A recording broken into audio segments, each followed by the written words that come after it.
It's DJ Chillz here. You're watching my interview with Myles. Come with me on my cosmic voyage.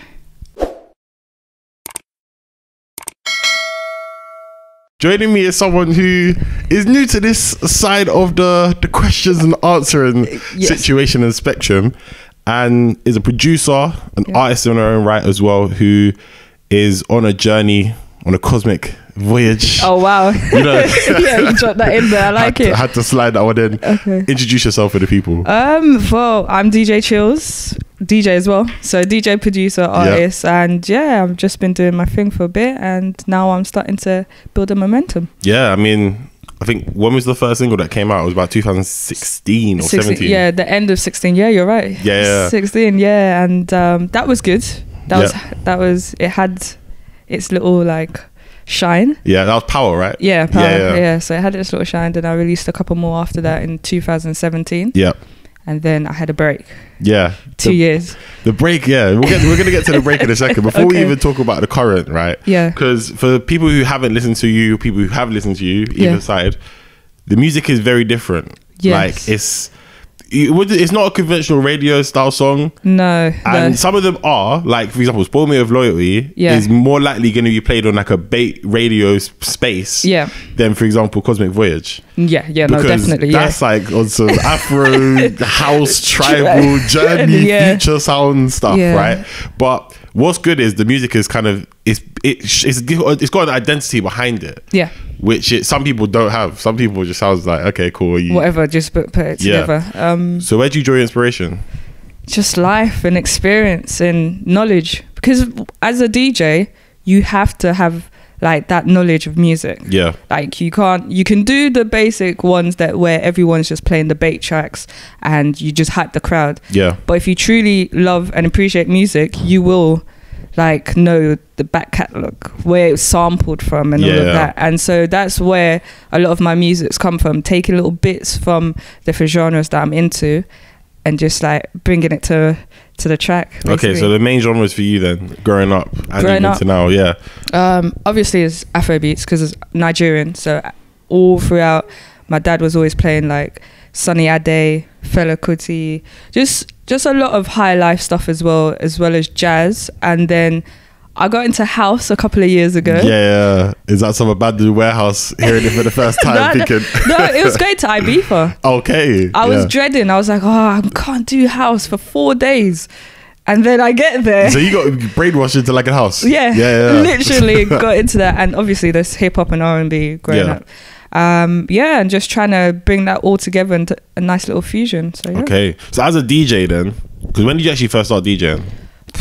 These are questions we've known each other for a long time. I know you don't know. You don't have these like, I can't remember because I used to follow Maurice around. He used to be part of a so Maurice part of Salter Streets, and he used to be part of a collective. Yeah. And at the time he was like, oh, come and follow me and just see what you want to do in music. And I was like, okay, cool, whatever. So I used to like carry his crates and stuff. And then this is how you know it's a long time ago. Yeah, carry crates. Yeah, crates, it's not a laptop no more. No. And then then he was like, oh, do you want to DJ? I was like, I'm not sure. I tried it for a bit. I was like, it's okay. But I fully took it on 2010. Okay, so this is like, 9 years ago. Yeah, 9 years ago. Fully took it on 2010. He gave me my first gig at his own event in Bar Rumba, and I was in the back room. But then while I was there, a lot of people kept on coming up to me and said, oh, we really like what you were playing. It suited the mood and stuff. So I thought, okay, maybe I'm onto something. So that's when I got started. So were you like relatively like teenager? Oh yeah, no, I was in uni. I was doing uni at that time. So I was just like trying to find myself, because my birthday's in July. So I'm kind of the youngest of my people. So I gravitated to older people, just following them and just being around them. And then so he gave me the gig. I was doing that. It was once a week, just playing in the back room. Well, it's almost like a warm-up session, because then the room expanded And then so loud banging going on somewhere. Literally, I said the room expanded, and then some noise came through. Yeah. Nice, and then the main acts came through. So yeah. Okay, so using all that DJ experience that you have, right? So that's 9 years now. Yeah. 2019. So you've seen a lot. When you was in IB, were you DJing or you just? No, I just wanted a holiday. I was just about to start audio engineering course, and then I thought, oh, before I get focused, let me just get a bit crazy. So I mean, shout out to that. The crazy side has brought it through into the music as well, because you know what to IB for, got brainwashed for 4 days. We might not be having what we got now. Yeah. But how easy, I think for me, I started DJing pretty much properly this year. Okay. So I learned how to DJ and I was just slowly building up. Yeah. And I've noticed that as a DJ, you hear songs, or when you play songs and you hear songs, it's different to everyone else now. Yeah. You hear the structure, the breakdown, the phrase, the phrase, the 8s, the 16s, the 2s, the little loop part you can do. Even transitions between, you hear what song could work with that song, etc. Yeah. So when it comes to actually making the music, because a lot of the time now, DJs, you have, for example, like a laid back Luke who makes music. Yeah. And then you have DJ MylesMcCaulskey who doesn't. Yeah. So obviously you're someone who's in the laid back Luke section. Yeah. Right. You make music. So how easy was that to start making music from once you were DJing? So I did the course in 2014. Yeah. I didn't release anything until 2016. So that was 2 years of actually practicing. So what they don't tell you is that after you do the course, you still have to do more. Like you have to actually find your style, understand music, understand how to build a track, and just carry on practicing just like you would DJing. Whereas the process I felt was a bit slower because I couldn't switch modes so easily from a DJ's headset to a producer's headset. But once I got into the groove, then it was like, oh, okay. Yeah. So how many songs did it take before you got to that, like that song, or got to Power? Before I got to so many songs. My SoundCloud is full of songs of just me just like playing it, testing it. Oh, that doesn't sound right. So quite a few. Okay. Like I'm talking like hundreds. Hundreds? Only because you have to constantly practice. Like in one track you could finesse how to how to transition from a chorus to a verse and how to do that smoothly. And then in the next track, you just don't do it. It's butchered. And it's like, what's going on? So I hear that. So, I think it's interesting to get that perspective as well, because obviously you've started to produce again now. Let's talk about the new one and let's bring that in. Okay, the new one, the new track. Yeah, new track. Cosmic Voyage. Yeah, Cosmic Voyage. Yeah. Now, obviously, from listening to the songs that you've sent through in the past, and knowing you, I was expecting to hear something similar to this? Yeah. But nothing like this. This was a whole different bag. This was a lot of people say that. Yeah, because it's got like, it's different elements. When you first hear it, you're thinking it's going to be on some tribal skank stuff. Yeah. And then it just chills you. Yeah, and it just goes on. Like, literally, if someone said that, like, the internet Sid was about to sing on it, I mean, it would work. It would work. Yeah. Do you know what I mean? I don't know what she's singing, what lyrics she's going through, but it would work. Yeah. And so like, when did you start making that? And the process behind that particular single? I just remember that I was in a good mood. Okay, that's always a good start. I was in a good mood and I was just like, oh, I can make something now. Like sometimes you get a lot of creative blocks. Yeah. And so whenever I'm in that mood, I'm just like, I have to shake myself out of it and just do what I have to do. At the end of the day, no one's going to motivate me. And that day I was really in a good mood. And I think I heard the sample. And I was like, oh, this reminds me of just like, that's a disco. Yeah. I know the song, but I can't remember what the song is now. Oh, it's not actually. Yeah, it was from a sample pack, but I tweaked it so it didn't sound exactly the same. Yeah, ain't trying to pay no sampling. No. POS money good. Keep that for me. So once I heard that, I was like, okay. I started listening to a lot more like jazzy stuff and basically just tried to incorporate house into it as well. Yeah. And that's how it just came about. I was just like, okay, just go with the momentum. Yeah. Was there many takes you had to do between? Yeah, there was a few. There was even a break because I was like, okay, I need a bit more musical theory into this. Yeah. Like a few more layers. So at the time I was having lessons. So then I spoke to my teacher and I was like, how do I expand? Help me. Yeah. But I didn't exactly tell her what the track was. I was just like, how do I expand my knowledge? Yeah. And then she was like, okay, this is how you'd improve the voice and stuff like that. So yeah. Do you know what it is? I feel like with music that hasn't really got any vocals cover up a lot of stuff. Yeah. Like there might be a little dodgy something going on in the background. Even if you're DJ, you hear, you can't hear it anymore. Yeah. That's in the past because people's ears not listening to everything. But with an instrumental, it's in front of you. Yeah. There can't be really that many mistakes to it. It's how you like it. Yeah. So it's something where you're just going to keep doing instrumentals. Because more of the songs that you've released have either been instrumentals by themselves or like a beat tape kind of form. Okay. Or it's had like artists on there, but they haven't even been featured. They've just been there. So what direction are you trying to go down with your music now? At the moment, I've just been putting it out, testing to see what people are drawn to, and it's very difficult now because people like the instrumentals. The DJs like the instrumentals. Yeah. And like, but then like radio and actual people that listen on a day-to-day basis want vocals. So I kind of now have to not change my plan, but just get it a bit more. Either I have to do 2 like projects. Yeah. One that's specifically instrumental and then one that's more for like for the radios and the commercial kind of side to it. Yeah. But I'm still keeping the EP on the same wavelength that I intended to. Yeah. For the next half of this year. I mean, it's one of those situations because it's instrumentals, you can just send it off so you can have a vocal version. Because let's talk about the EP and then we'll tie that in after, right? Okay. So Cosmic Voyage is definitely building up to an EP. Yes. Right? The EP, when's it coming out? End of this year. Okay, so that's a long time away. It's not a long time away. I'm still gonna be dropping little singles in between. Yeah. But the full project of the EP is the end of this year. Okay, so you're just doing people dirty. You're giving people fire beats and then telling people December.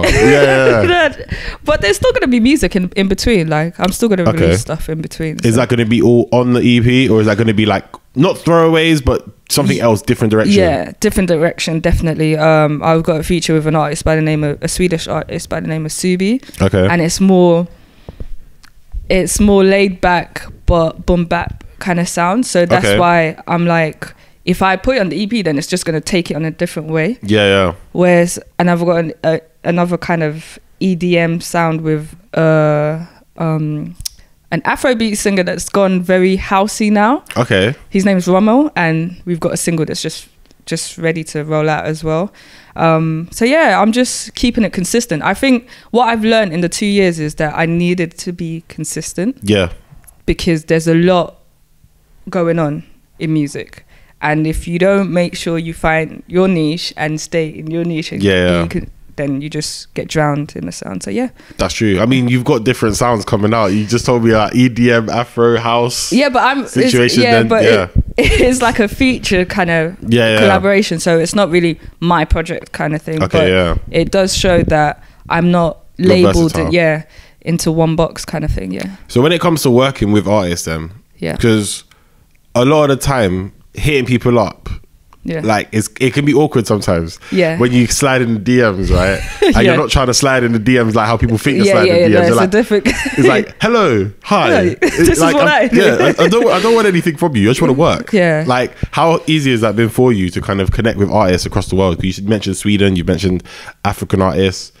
It seems to be international. Initially, it was a bit awkward because I always felt it being like you said, awkward. Yeah.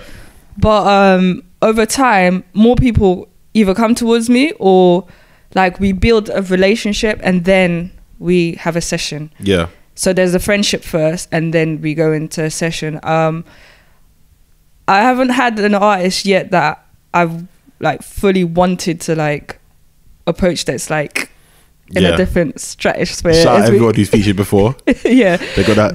Their heart's burning right now. No, as in it's all been organic. Yeah. It's not been like, oh, okay, I need to work with this person kind of thing. So that's what I meant. No disrespect to anyone.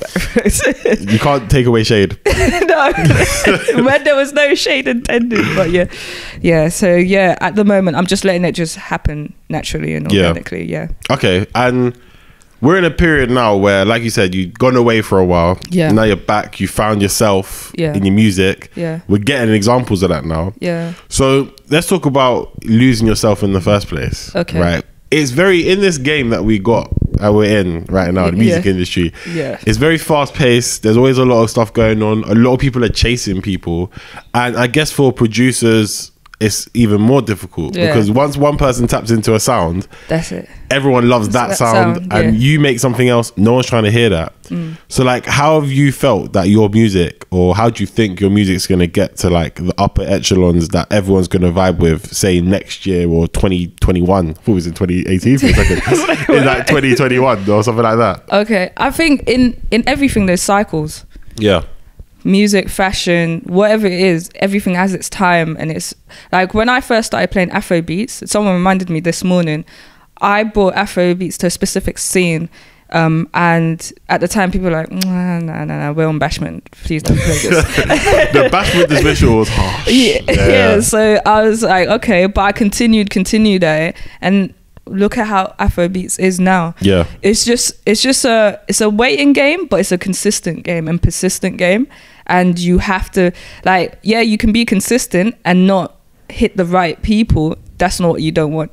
You want to make sure that you're consistent with momentum as well. Like so in my case, for me, I can speak personally, I've made sure that I've worked with people. I've kept true to my sound, because when I'm talking to you, I know what I'm saying. I'm not saying, oh, this is a sound I like, but I made it because everyone's on it. Yeah. I'm not making what everyone's on at the moment, which would be that Afro swing, that Did you see what I done? That kind of. There's a place for it. Yeah. But when you're trying to be original, it's a different story. Yeah. So I feel like I'm the sort of person, not tooting my own horn, but basically toot your own horn. I'm very creative, and so when it comes to me, I just go with it and just continue with it. It might not be popular at the time, but in a while, people will grab onto it. Hence the whole example with Afro Beats. I knew it was gonna blow it. Yeah, and then easy to say that now. You know, I knew. I told you. There's so many people that were like, no, even in the industry. Yeah, that's true. I was telling them, and they're like, no. The thing is, it's good to be an innovator. It's good to be ahead, because then people can vibe with you. Already got yourself like set up and established. Yeah. Now, another thing I was thinking about on the build up to this interview. Okay. Because this is almost like getting to know a different person. It's like two different people now that I'm dealing with. Exactly. And with the bio, so obviously when you go around, you're doing your interviews, you're speaking to people, you send a bio around. Yeah. Now, when I was looking at the bio, I didn't really see anything that was going to let me ask any questions in today's interview. Okay. Because it basically said a lot about the music. Yeah. But it didn't necessarily say much about you. Okay. Do you see what I mean? Yeah. You read the bio, right? Yeah.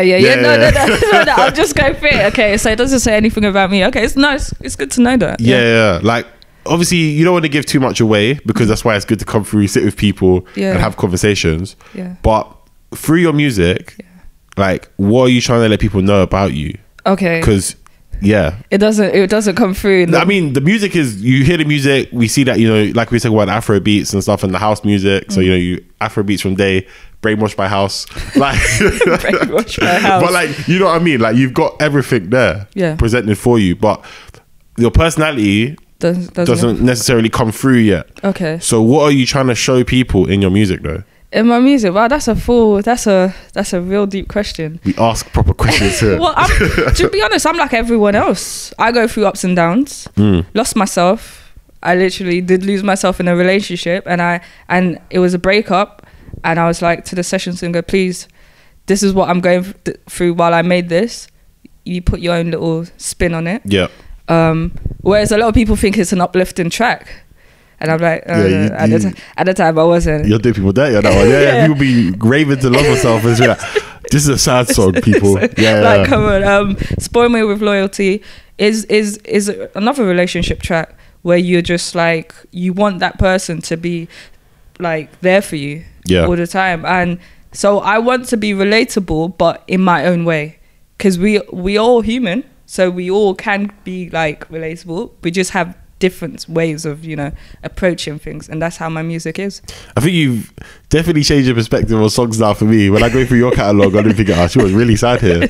Or like, yeah. So go on. I wasn't sad, but I was just like, oh, this is the end. You know, when it's like the end of something, you're just like, oh, okay. I hear that. Yeah. I hear that. It's okay. It's okay. It's okay. But yeah, right. So let's talk about writing then. Okay. So obviously, when you make the music itself, you kind of know exactly how you want. When you do put vocals on it, yeah, the singer, rapper, whoever it is, most singers so far, maybe rappers in the future, like you kind of know what they need to come with, yeah, in order to make the song as effective as possible when they mix it with your production. Yeah. Do you write some of the stuff for the people? I wouldn't say that I'm the strongest songwriter, but I'm still learning. It's another craft that I've had to put on, because you can't just sit there and just be watching someone write, and it's like it's a bit awkward as well. You're just sitting there watching someone and they're just listening to your track, and you're just like, see, I never thought it'd be like that, you know. I thought it'd be kind of good, because if the pencil or the pen or the phone isn't really moving, they ain't feeling your beat. True, that's true. So I started to like add my own little bits, a few phrases here and there, and it's helped a lot. It's helped me a lot with my arrangement as well, because now I know what can fit where. Yeah. And with a lot of the singles that are coming out now, well, are going to be coming out in the future, I think you can tell the difference. Yeah. I think you can. I mean, I'm looking forward to hearing them. Yeah. Because obviously, end of the year. But, stress. No, I'm joking. There's obviously the other songs are coming out throughout the year. So, obviously, as we're getting close to summer, like you've DJ'd at Wireless before. Yeah. And you've done festivals, so that's not really a problem for you to do. No. How are you looking to make sure that, you know, when we get to festival season, I don't even know what's first. I think the Great Escape Festival is already done now. Yeah, that was like 2 weeks ago, last week. Okay. And then we got obviously Wireless and Lovebox are like the big ones. Reading and Leeds as well. Park Life. I don't know if they still do Wildlife. Yeah, they still do. Yeah. I went there like 2016. That was time ago. But I used to go back to a festival, to be honest. But how are you looking to kind of get your songs to impact the most? Because that's when people are going to be hearing this type of music more. It's just building relationships with the DJs that are there. Speaking to them, saying, look, a lot of them have already been supporting. They're like, this is what they want anyway. This is what they need to be playing out there. So it's just building that, and hopefully maybe get myself back into the whole festival ring again next year. I think the time for this year is gone. So it's more, I'm more in promo mode. Yeah. And more in artist mode. Maybe 2019. Wait, in 2019. See, there you go. Yeah, you 2020. Then I can start as like a DJ, playing my own music out there, kind of thing. So yeah. Okay, well, people, in next year, start booking. Start getting emails ready. Start sending the bookings in. Yeah. But yeah, so then, last point then. Okay. What do you want to say to the people that have been supporting you on this journey? Wow. So far, I'm not asking you. I was asking deep questions. Don't make it seem like that. No. I'm always grateful. Every morning, I'm grateful. Like from the time that I started releasing new music, someone has said to me, "They like this," or "Thank you," and I'm just like, really? Like this is what I just made because I was in a certain feeling at the moment. And I am grateful to every person that plays it, that supports it. And I hope they continue to support it. Like I hope it continues to grow as well. So yeah. Professional answer. Might have already done a few interviews. Definitely media trained. That's what I'm gonna say. Definitely. I want to thank you as well, Miles. Like you are one of those people that has been supporting from day dot. Like you even remember the date of the first single. I thought it was 2017, and you said the end of 2016, and it's like, oh wow, that's a long time. This is why we do research. This is why we keep it on point. You can't be saying inaccurate facts. Yeah, no, I appreciate that a lot. No, but no worries. Thank you for coming today. No worries at all. Hopefully you have me back. Yeah, when the project drops, we have to go through a couple journeys and then we can come through. Definitely.